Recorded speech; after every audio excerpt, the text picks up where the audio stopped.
We're going to begin with this. President Trump planning to unveil new sanctions against Iran later today, while the U.S. and Iran trade new threats of military action.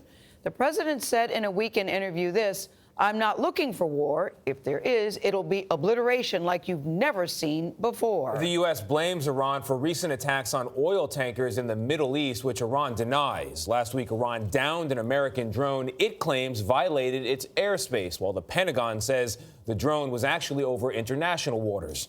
Secretary of State Mike Pompeo arrived overnight in Saudi Arabia as part of an international campaign to put pressure on the Middle East nation.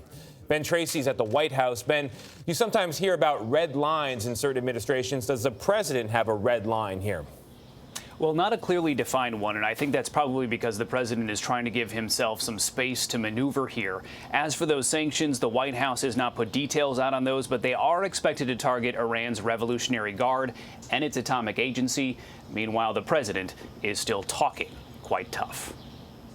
I'm not looking for war. And if there is, it'll be obliteration like you've never seen before.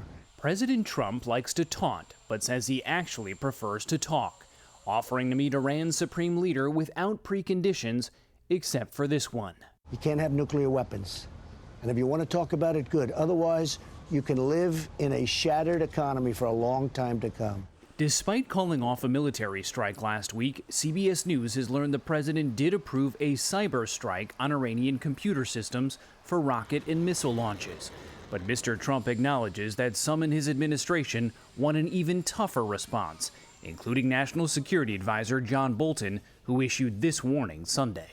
Neither Iran nor any other hostile actor should mistake U.S. prudence and discretion for weakness. Iran is vowing to increase its stockpile of enriched uranium and could, as early as this week, exceed the limits created by the nuclear deal President Trump pulled out of last year.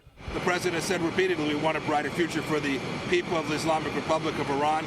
The administration's strategy is unclear, besides strangling Iran's economy with sanctions in hopes of getting a better deal. We'll call it, let's make Iran great again.